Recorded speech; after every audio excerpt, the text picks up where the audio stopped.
읽었던 이 본문 가지고 추수하는 일꾼의 자세라는 제목으로 말씀을 전하겠습니다. 누가복음을 묵상하다가 보면 9장까지부터 그리고 10장 이후로는 이게 분위기와 초점이 달라져요. 9장까지는 예수님이 갈릴리에서 사역하셨어요. 그런데 이제 10장부터는 예수님의 사역이 예루살렘을 향한 여정으로 이렇게 변화합니다. 그래서 이제 예루살렘으로 향해 가시고 십자가를 향해서 나아가시는 그런 사역으로 초점이 맞추어집니다. 갈릴리 사역의 막바지에 예수님은 자신이 하나님의 그리스도다고 하는 것을 선포하시기 시작해요. 그런데 어떻게 그리스도가 되시느냐, 어떻게 메시아시냐? 예수님은 고난당하고 죽임당하는 메시아다는 것을 제자들에게 이제 말씀하시기 시작하십니다. 예루살렘을 향해서 가시는데 예수님은 예루살렘에 가면 어떤 일이 일어날 거냐 하는 것을 다 염두에 두시고 미리 제자들에게 설명하세요. 그래서 누가복음 9장 22절 한번 보시겠습니까? 누가복음 9장 22절입니다. 같이 한번 읽어볼까요? 시작. 이르시되 인자가 많은 고난을 받고 장로들과 대제사장들과 서기관들에게 버림받아 죽임을 당하고 제3일에 살아나야 하리라 하시고, 예수님께서 이제 예루살렘에 올라가면 고난당하고 버림받고 죽임당할 그 일이 기다리고 있다, 그리고 부활과 승천 이런 일들이 기다리고 있다 하는 것을 염두에 두세요. 그런데요, 이게 쉬운 일이 아니에요. 고난당하는 것, 버림당하는 것, 이거 쉬운 일 아니에요. 그래서 예수님께서요, 이런 문제를 가지고 기도를 많이 하세요. 누가복음 9장 28절 29절 한번 보시겠습니까? 누가복음 9장 28절 29절 같이 한번 읽어볼까요? 시작. 이 말씀을 하신 후 8일쯤 되어 예수께서 베드로와 요한과 야고보를 데리고 기도하시러 산에 올라가사 기도하실 때 용모가 변화되고 그 옷이 휘어져 광채가 나더라. 그래서 이거를 이제 변화산 사건이다 이렇게 말을 하는데, 이 본문을 읽을 때 우리가 한 가지 잘 이해해야 될 거는 용모가 변화되고 옷이 휘어져 광채가 나는 것이요, 이게 그냥 쉽게 되는 거 아니에요. 뭔가 이게 마음의 변화, 환경의 변화가 일어나려면요, 기도를 많이 해야 되는 거예요. 기도를 오래 해야 되는 거예요. 깊이 해야 돼요. 예수님이 산 위에 올라가 가지고 기도를 아주 오랫동안 깊이 몸부림치면서 한 것 같아요. 많은 분들은요, 자기 삶의 어떤 변화를 기대해요. 그런데요, 기도를 오래 안 해요. 깊이 안 해요. 10분짜리 기도 가지고는요 10분짜리 은혜밖에 안 되는 거예요. 10분짜리는 무슨 뭐 햄버거 이런 것밖에 안 돼요. 여러분, 이게 무슨 진짜 몸에 좋은 음식은 만드는데 시간이 오래 걸리거든요. 하다못해 음식도 그런데 기도는요 10분 15분 하고 자기 삶에 엄청난 변화를 기대하는 분들은요 그거 안 되는 거예요. 기도는요 오래 하고 깊이 하는 거예요. 예수님이 변화산에서 이렇게 변화가 드러난 거는요, 예수님이 오랫동안 깊이 기도하신 거예요. 고민 많이 하세요. 그래가지고 하다못해 모세와 엘리야가 나타나가지고, 여러분 누가복음 9장 30절 31절 한번 보시겠어요? 같이 한번 읽어볼까요? 시작. 문득 두 사람이 예수와 함께 말하니 이는 모세와 엘리야라. 영광 중에 나타나서 장차 예수께서 예루살렘에서 별세하실 것을 말할세. 영광 중에 나타나서 대화의 주제가 뭐냐면 죽음이에요.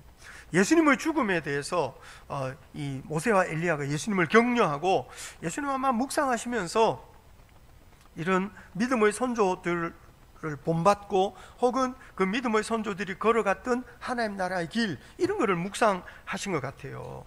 그래서 예수님께서요 이렇게 기도 많이 하시면서 예루살렘으로 죽음을 향해 십자가를 향해서 나아가야 되는구나 이렇게 생각하실 때 하나님이 또 그거를 막 격려해 주시는 거예요. 누가복음 9장 35절 한번 보시겠습니까? 누가복음 9장 35절 같이 한번 읽어볼까요? 시작. 구름송에서 소리가 나서 이르되 이는 나의 아들 곧 택함을 받은 자니 너희는 그의 말을 들으라.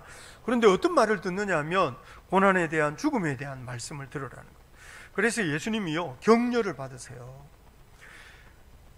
기도하시고 고민하시고 묵상하시고 격려를 받으신 결과 누가복음 9장 51절 한번 보시겠습니까? 같이 한번 읽어볼까요? 시작. 예수께서 승천하실 기약이 차감해 예루살렘을 향하여 올라가기로 굳게 결심하시고, 예수님이 굳게 결심하시는 거예요. 예루살렘에 향해서 가기로. 십자가가요 그냥 자연스럽게 일어난 일이 아니고 십자가는 예수님의 오랜 기도와 묵상과 또 하나님의 격려와 이 결단의 결과인 것을 우리가 기억해야 될 필요가 있습니다. 예수님도요 이 땅에 오셔가지고 믿음으로 살고, 예수님도 이 땅에 오셔가지고 사명을 감당하며 사셨는데요, 믿음으로 살고 사명을 감당하는 데 있어서 중요한 것은 뭐가 하나님의 뜻이냐고 하는 것을 분별하는 것이고, 그리고 뭐가 하나님의 뜻인 줄 알아도 그 하나님의 뜻을 따라 사는 것이요 저절로 되는 거 아니기 때문에 굳게 결단하고 결심하고 순종함으로 이렇게 따라가는, 이거 정말 중요하거든요. 그 예수님도 하나님 뜻이 뭔지 아시고, 그리고 격려도 받고 그랬지만 그 하나님의 뜻에 순종하기 위해서 굳게 결심하시고 이제 예루살렘을 향해서 가시는 거예요. 그래서 이제 누가복음 10장부터 이제 예루살렘을 향해 가시는 예수님의 그 여정이 펼쳐집니다. 오늘 본문 보면 그렇게 예수님 예루살렘의 고난, 죽음을 향해서 나아가시는 예수님이요 제자들을 먼저 보내세요. 오늘 본문 누가복음 10장 1절 2절 한번 보시겠습니까? 누가복음 10장 1절 2절입니다. 같이 한번 읽어볼까요? 시작. 그 후에 주께서 따로 70인을 세우사 친히 가시려는 각 동네와 각 지역으로 둘씩 앞서 보내시며 이르시되 추수할 것은 많되 일꾼이 적으니 그러므로 추수하는 주인에게 청하여 추수할 일꾼들을 보내주소서 하라. 따로 70인을 세우셨는데 친히 가시려는 동네에 앞서 보내신 거예요. 예수님이 이제 그 동네를 찾아가시려고 그래요. 근데 가서 미리 준비하라는 거죠. 예수님을 맞이할 준비, 혹은 예수님의 말씀을 들을 준비를 하게 하시는 거예요. 왜 준비시키실까요?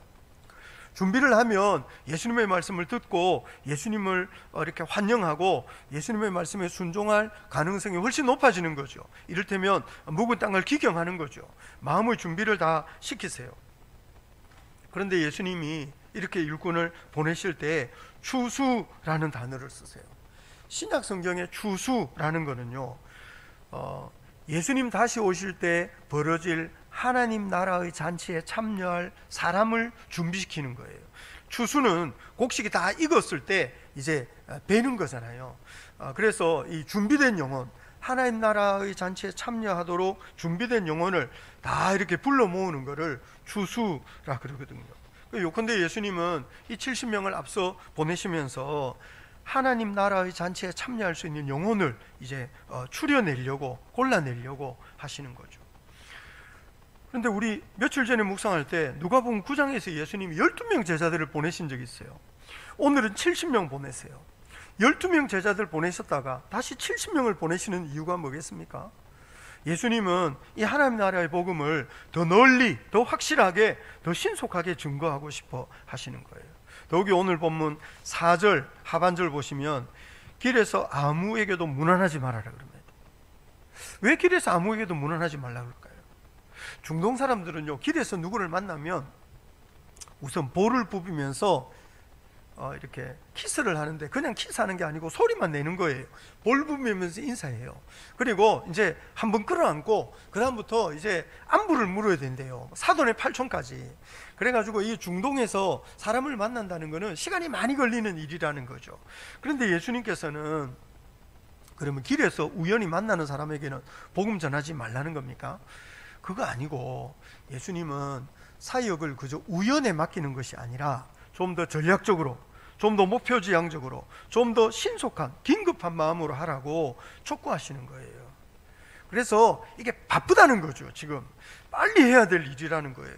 목표를 정해서 해야 될 일이라는 거죠. 그러니 막 중간에 지체하지 말고 신속하게 빨리빨리 그렇게 하라고 말씀하세요. 그런데 이렇게 일꾼을 보내시는 예수님의 마음이요, 얼마나 애가 타는지 모릅니다. 오늘 본문 2절 다시 한번 보시겠습니까?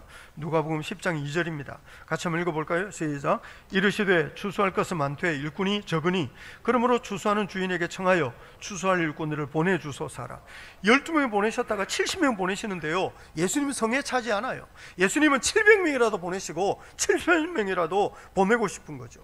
예수님은 일꾼이 더 많이 필요하다고 생각하세요. 여러분, 우리가 예수님 쓰실 만한 일꾼 될 수 있기를 우리 주님 이름으로 축복합니다. 기도하실 때 주님이 찾으시는 일꾼 되게 해주세요, 이렇게 좀 기도하시게요. 그런데 이 본문을 잘 읽어보면 예수님은 일꾼이 더 필요하다고 생각하세요. 그런데 일꾼이 되라 이렇게 말씀하시지 않고 예수님은 추수하는 주인에게 청하여 추수할 일꾼을 보내주소서 하라, 기도하라 이렇게 말씀하세요. 예수님이 추수할 일꾼이 지금 더 많이 필요한데 너 와서 추수하는 일꾼 돼, 이렇게 막 사람들에게 헌신을 촉구하지 않고 기도하라 그러신다. 이유가 뭐겠어요? 하나님은요, 이 예수님은 오늘 본문에서 아무나 일꾼 될 수 없다고 생각하시는 것 같고, 예수님은 하나님이 세우시는 일꾼이 필요하다고 생각하시는 것 같아요. 교회가 병이 드는 이유가 많이 있는데, 교회가 병이 드는 이유 중에 하나는 준비되지 못한 일꾼이 교회 안에서 일을 하는 거죠. 그래서 주님을 사랑하는 마음도 없고, 교회를 사랑하는 마음도 없고, 영혼을 아끼는 마음도 없는데 그냥 분위기 때문에, 아니면 또 이렇게 어디든지 나서고 싶어하고 주인공 되고 싶어하는 사람이 있거든요. 그러니까 교회 안에서도 나서기 좋아하는 사람이 막 이렇게 일을 하면 이게 교회가 병이 드는 거예요. 물론 항상 잘 준비된 사람만 일할 수 있느냐? 그렇지 않아요. 믿음이 없어도 부족해도 일을 하다가 보면 은혜 받고 믿음 자라고 이런 경우도 있거든요.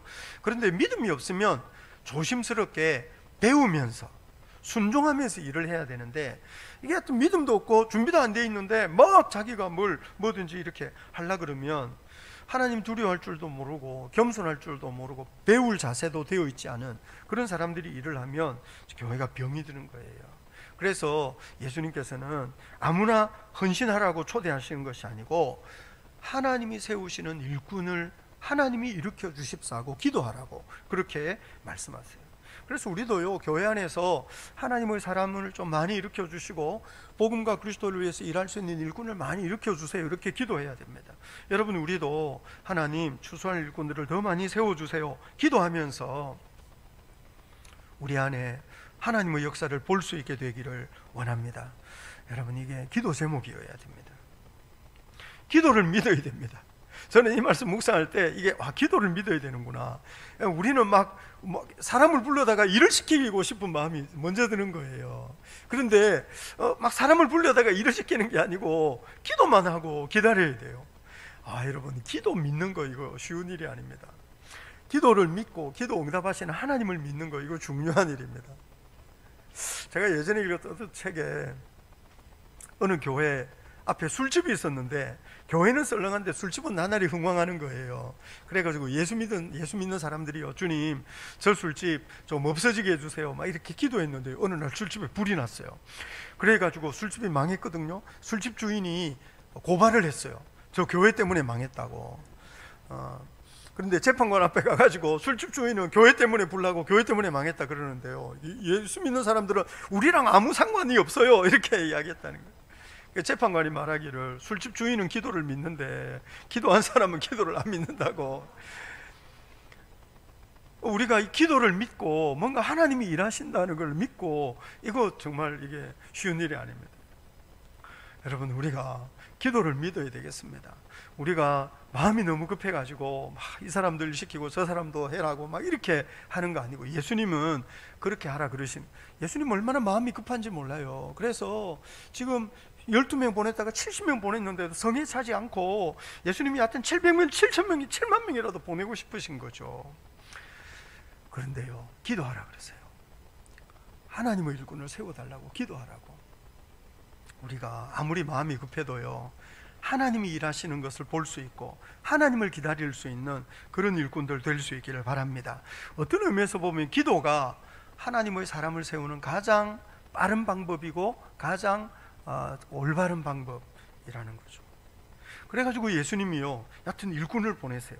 오늘 본문에는 70명을 보내시는데요, 이 70명 보내시면서 하나님의 나라가 너희에게 가까이 왔다고 선포해라 이렇게 말씀하세요.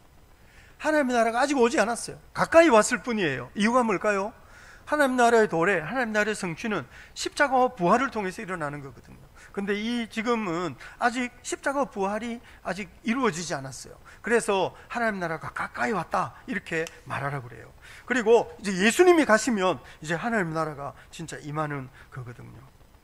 그런데 예수님이 이렇게 안타까운 마음으로 사람을 막 파송하시는데요, 정말 이 하나님 나라의 복음을 들어야 될 사람들은 예수님이 보내시는 일꾼에 대하여 호의적이지 않아요. 예수님은 이렇게 안타까운 사람을 보내시고 하나님의 나라의 복음을 전하려고 그러시는데, 정작 그 복음을 듣는 사람들은 마음이 따뜻하지 않아요. 어제도 우리가 예수님이 거절당하시는 장면 본 적이 있거든요.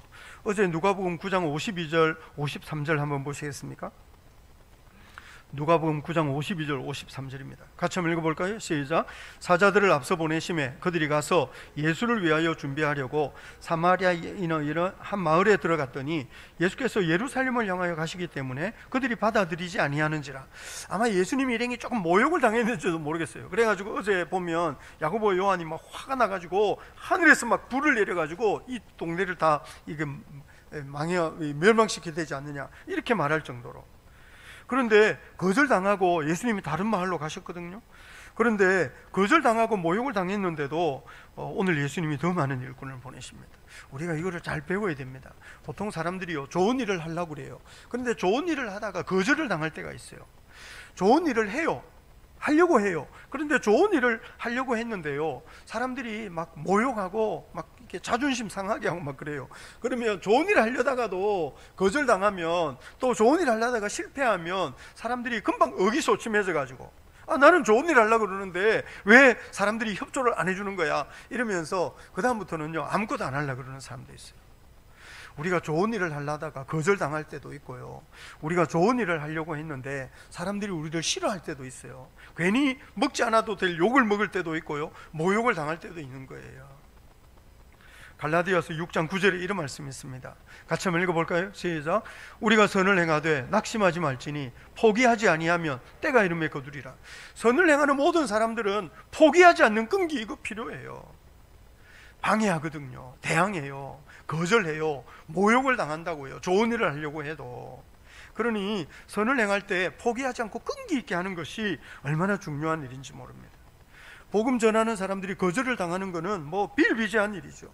선한 일을 열심히 하려고 해도 열매가 없는 거, 그거 뭐 늘상 있는 일입니다. 예수님도요 오죽하면 이 제자들을 보내시면서 오늘 본문의 마지막은요 어떻게 보면 탄식이에요. 탄식. 오늘 보면 13절부터 15절 한번 보시겠습니까? 13절부터 15절 같이 한번 읽어볼까요? 시작. 화 있을진저 고라시나 화 있을진저 베세다야, 너희에게 행한 모든 권능을 두로와 시돈에 행하였더라면 그들이 벌써 베옷을 입고 새에 앉아 회개하였으리라. 심판때에 두로와 시돈이 너희보다 견디기 쉬우리라. 가버나움아 네가 하늘에까지 높아지겠느냐? 은부에까지 나아지. 가버나움 대단히 교만했던 것 같습니다. 고라신, 베세다, 가버나움, 갈릴리 북부에 있는 그 여러 마을의 이름인데요, 예수님이 아주 열심히 일하신 오병이어 사건도 여기서 일어나고 뭐 하여튼 베드로의 장물을 일으킨 것이나 여러 가지 능력 행하신 일 여기에 많이 있었어요.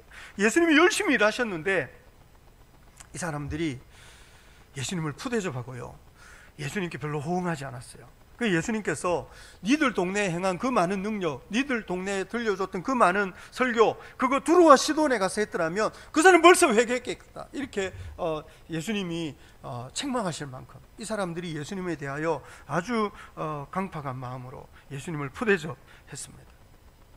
여러분, 우리가 고라신이나 베세다나 가버나움처럼 강팍하고 교만한 심령 되지 않기를 우리 주님 이름으로 축복합니다.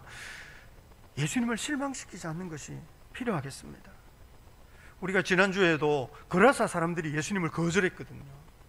그런데 예수님이 돌아오셨는데요, 누가복음 8장 40절 보니까 거라사에서 돌아오셨을 때 무리가 환영하니 이는 다 기다렸음이로라 그래요.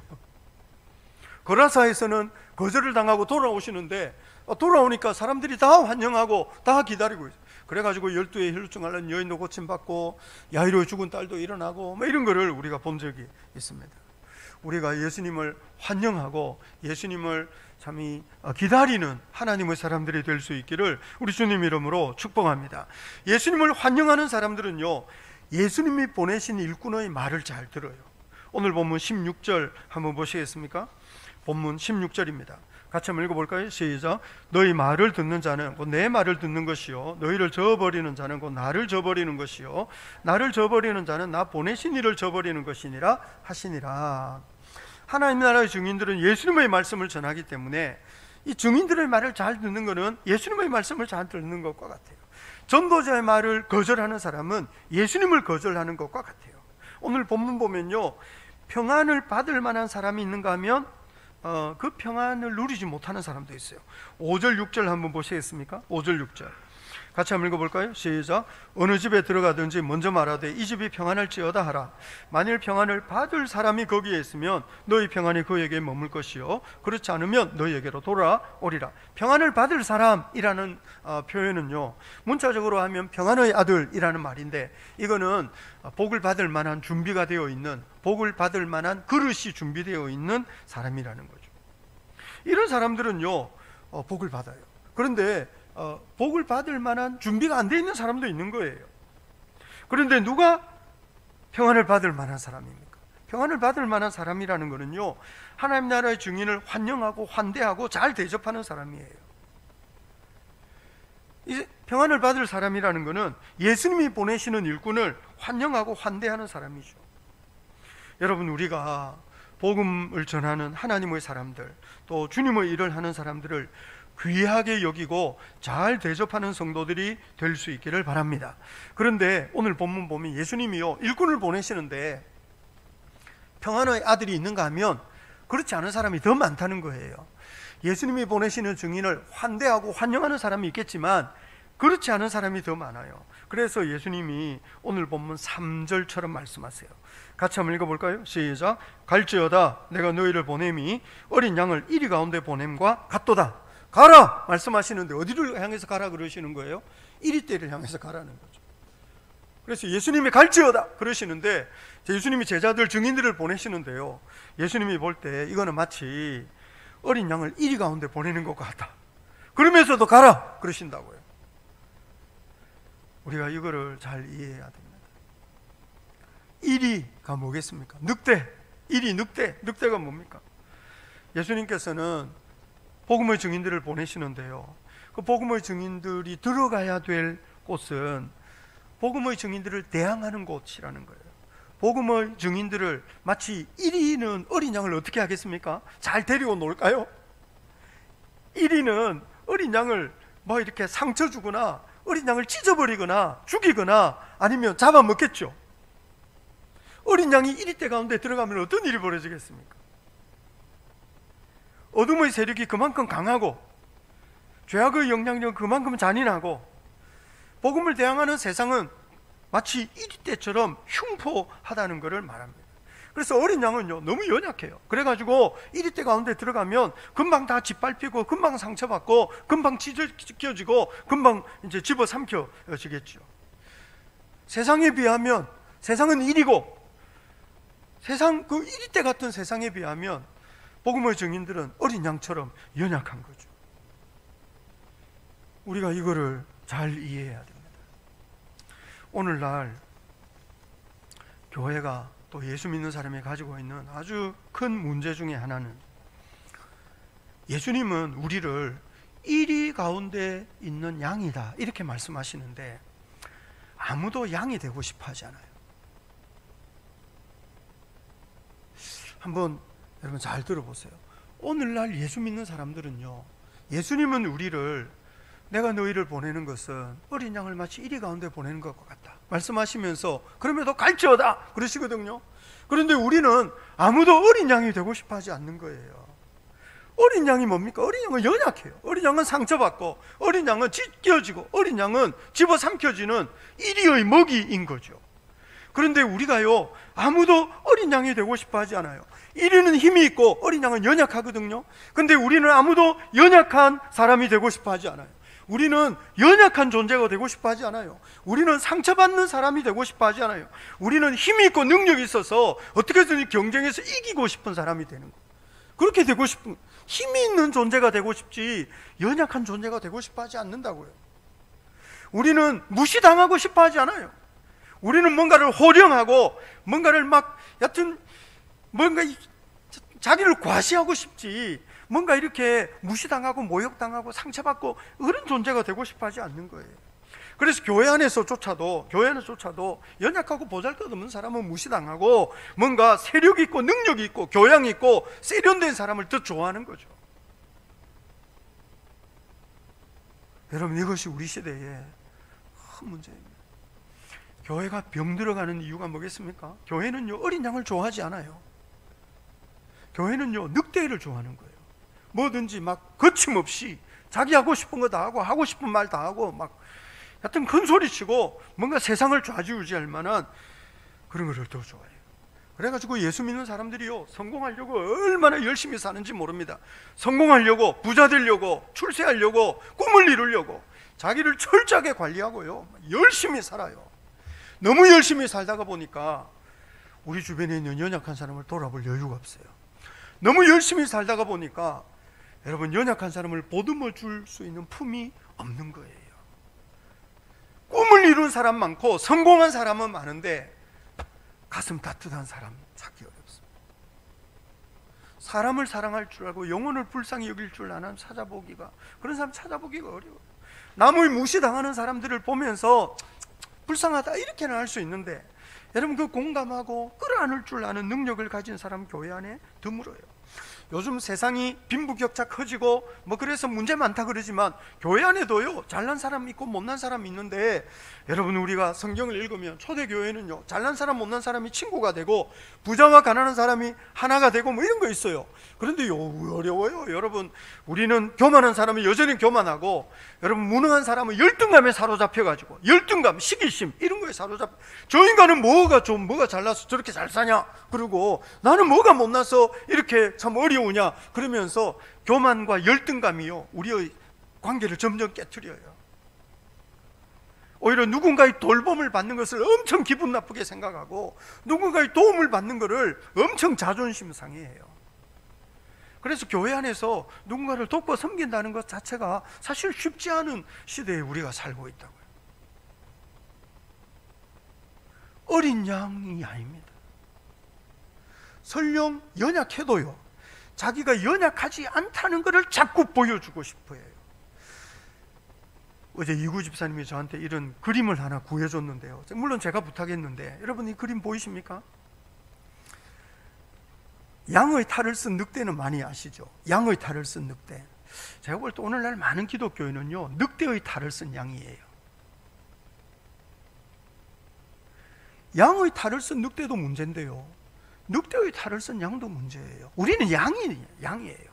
그런데 무시당하지 않고 상처받지 않고, 자기가 얼마나 대단한 사람인지를 과시하고 싶어가지고요, 오늘날 많은 기독교인은요, 제가 볼 때 거의 늑대의 탈을 쓴 양같이 살아요. 그래서 맨날 나 무시하지 마 이런 사인을 자꾸 보내는 거예요. 자기가 얼마나 대단한 사람인지를 자꾸 과시하고 싶어해요. 이것이 오늘날 교회 안에 얼마나 심각한 문제인지 모르겠습니다. 예수님이 갈지어다 그러시는 거예요. 내가 너희를 보냄이 어린 양을 이리 가운데 보낸 것 같다 이렇게 말씀하세요.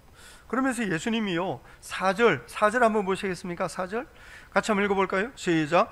전대나 배낭이나 신발을 가지지 말며 길에서 아무에게도 문안.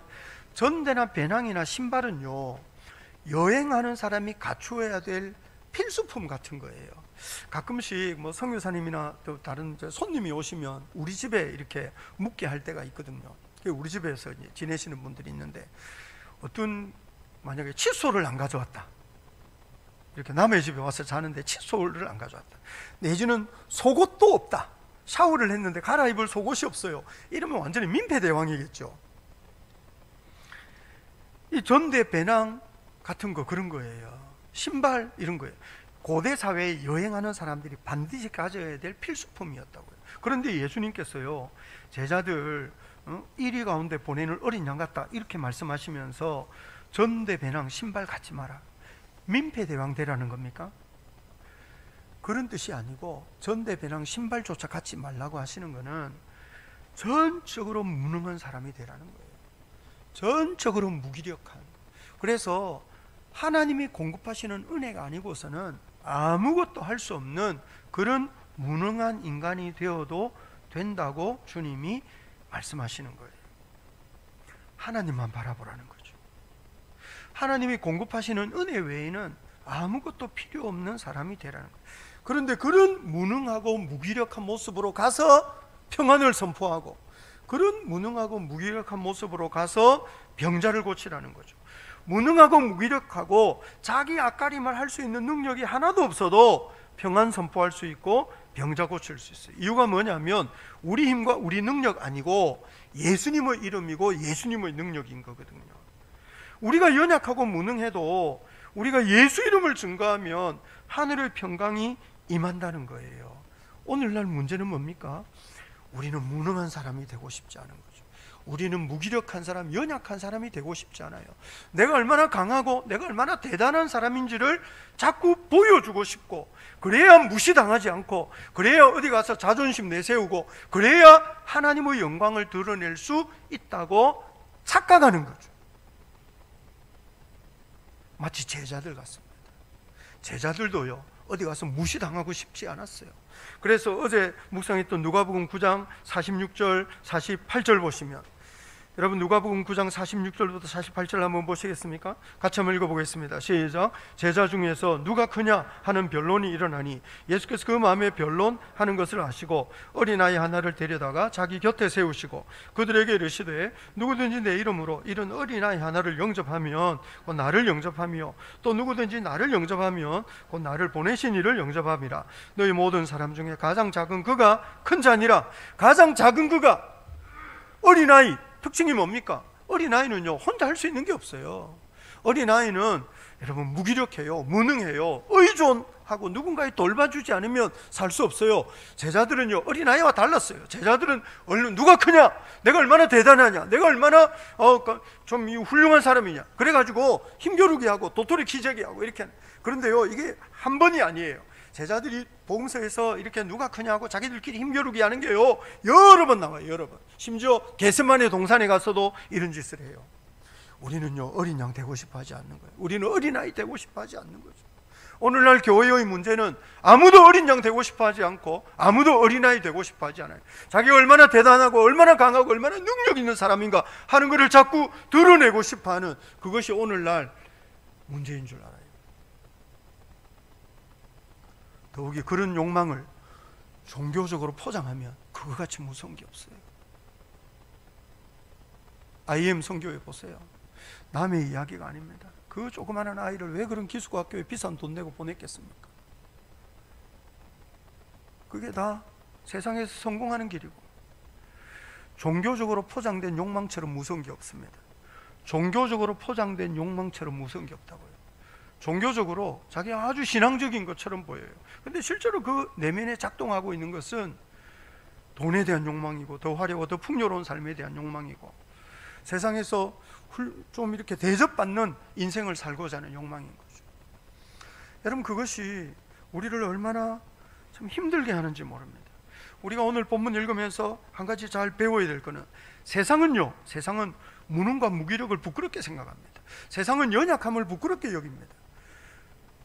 여러분, 그러나 우리에게 연약하신 예수님, 어린 아기의 몸으로 이 땅에 오신 예수님, 자기를 지킬 만한 힘과 능력이 없이 쫓겨다니시는 그 예수님, 더욱이 십자가에서 많은 고난 당하시고 비참하게 죽음 당하신 그 예수님이 우리의 구주가 되시는 줄 믿으시기 바랍니다.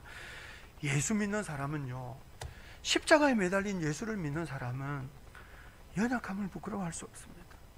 왜냐하면 우리가 믿는 그 예수님이 연약하신 분, 그 연약하신 예수님이 영광을 얻으신 하나님의 아들이신 줄 믿으시기 바랍니다.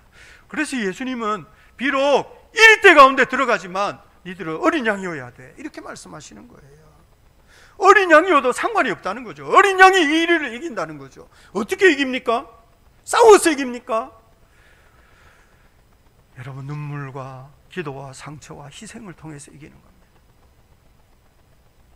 어린 양이 늑대를 어떻게 이깁니까? 어린 양은 상처받고 찢김당하고 집어삼켜져서 늑대의 먹이가 되어서 이기는 겁니다. 늑대는 얼마나 행복하겠습니까? 어린 양을 가지고 놀고 찢어버리고 집어삼켰어요. 얼마나 배가 부르겠습니까? 늑대가 얼마나 행복하겠느냐고요. 여러분, 그런데 상처받고 찢김당하고 집어삼켜서 먹이 되었는데요, 여러분, 세상의 먹이가 되는 그것이 세상을 이기는 하나님의 방법인 줄 믿으시기 바랍니다. 십자가가 세상을 이기는 하나님의 방법입니다. 예수 믿는 사람들이 예수님이 우리를 어떻게 인도하시는지를 잘 이해해야 합니다. 강하고 화려하고 잘난 것 자랑할 것이 아니고, 여러분 그런 거 강한 힘, 좀 자기를 드러낼 만한 능력 없다고 너무 부끄러워하지 마시고, 오히려 우리가 예수님의 마음에 헤아리지 못하고 예수님 더 사랑하지 못하는 것을 좀 더 부끄럽게 생각하는 성도들이 될 수 있기를 바랍니다. 제자들이요 예수님 앞에서 불평한 거 있어요.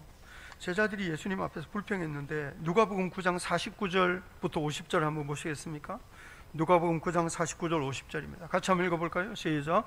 요한이 여짜오되 주여 어떤 사람이 주의 이름으로 귀신을 내쫓는 것을 우리가 보고 우리와 함께 따르지 아니함으로 금하였나이다. 예수께서 이르시되 금하지 말아라. 너희를 반대하지 않는 자는 너희를 위하는 자니라. 우리와 함께 따르지 아니함으로, 이 사람들은요 예수 이름으로 유세만 하지 예수님 때문에 고생하지 않는 거예요. 예수님을 따른다는 거는요 고생 많이 하는 거예요. 자기들은 예수님 따라다니면서 막 바닥을 기면서 고생하는데, 저 사람들은 예수님을 따르지는 않고 예수 이름 이용해서 대접받을 짓만 하고 있는 거죠. 꼴불견, 얌체. 그래서 저런 거는 가만두면 안 됩니다. 못하게 해야 됩니다. 이렇게 이야기했어요. 예수님은요 괜찮다고, 반대하지 않기만 해도 괜찮은 거라니까 놔두라고. 여러분, 우리는 내만 고생한다, 응? 나만 이렇게 짐을 짊어지고, 저 사람은 룰루라나 노래나 부르고 있는데 나만 이렇게 고생, 억울하다. 여러분, 그런데 고생은 우리만 하고 남은 편하게 사는 거, 그거 괜찮은 겁니다. 여러분만 고생하고 우리만 고생하고, 남들은 속 편하게 살아도 혼자 눈물 흘리고 혼자 상처받고 혼자 짐을 짊어지는 그것이 하나님의 방법입니다. 너무 억울하게 생각하지 마세요. 예수님이요 혼자 고난당하시고 혼자 십자가 짊어지신 줄 알아야 합니다. 그러니 너무 인생에서 너무 억울하고 원통한 마음 갖고 살지 마시고, 오히려 우리를 위하여 십자가 짊어지신 예수님을 깊이 주목하시고, 그 예수님 묵상하시면서 예수님처럼 고난의 길, 죽음의 길, 십자가의 길 걸어갈 줄 아는 제자 될 수 있기를 우리 주님 이름으로 축복합니다. 예수 잘 믿는 겁니다. 어린 양으로 사세요. 늑대의 얼굴을 하지 마세요. 너무 사납게 살지 마세요. 너무 막 정신없이 달려가지 마세요. 너무 무섭게 하지 마세요. 상처 입어도 너무 억울해하지 마세요. 예수님 상처 많이 받으시고, 예수님 무시 많이 당하시고, 예수님 거절 많이 당하셨어요. 괜찮아요. 어린 양으로 살고 상처 입으면서 사는 데 대해서 좀 더 담대해져야 될 필요가 있겠습니다. 오늘 본문 10절부터 12절 한번 보시겠습니까? 10절부터 12절입니다. 같이 한번 읽어볼까요? 시작. 어느 동네에 들어가든지 너희를 영접하지 아니하거든 그 거리로 나와서 말하되 너희 동네에서 우리 발에 묻은 먼지도 너희에게 떨어버리노라. 그러나 하나님의 나라가 가까이 온 줄은 알라 하라. 내가 너희에게 말하노니 그날에 소돔이 그 동네보다 견디고, 거절을 당했어요. 영접 안 해요. 그러면 나와가지고 길거리에 서가지고 모든 사람이 보는 데서 이 일에 대한 책임은 너희들한테 있는 거다, 이렇게 말하면서 주눅들지 말라는 거예요. 그렇지만 너희들은 거절하지만 하나님 나라가 가까이 온 줄은 알아라. 끝까지 할 말은 하라는 거죠. 담대하라는 거예요. 여러분, 우리가 믿음과 헌신을 구걸할 필요 없습니다. 복음을 듣고 복음에 응답하는 것 정말 중요한 일이죠. 그래서 우리가 복음을 전하는 일도 그만큼 중요해요. 그렇지만 복음은 그 자체로 권위를 가지고 있기 때문에 그 복음을 거절한다고 해서 주눅들거나 두려워하거나 그럴 필요 없다는 거죠. 담대함이 필요해요. 이리 가운데 살아가는 어린 양에게 이런 담대함이 필요한 거죠. 사랑하는 성도 여러분, 어린 양으로 사시기 바랍니다. 이리 가운데 있는 어린 양으로, 오히려 예수 그리스도께서 걸어가신 그 십자가의 길에 대한 담대함을 가지고, 용기를 가지고 용맹하게 그 어린 양처럼 예수님 앞서 가신 그 십자가의 길 걸어가면서 우리 시대에 교회를 조롱하고 교회를 손가락질하는 사람이 얼마나 많은지 모르겠습니다. 손가락질 당하고 조롱 당하고, 손가락질 조롱 당합시다. 여러분, 그것이 남들을 위한 것이 아니고 교회를 위한 것인데 어떻게 그냥 그거를 피하지 않고 그거를 잠잠히 당하면서, 그렇지만 우리는 여전히 어린 양으로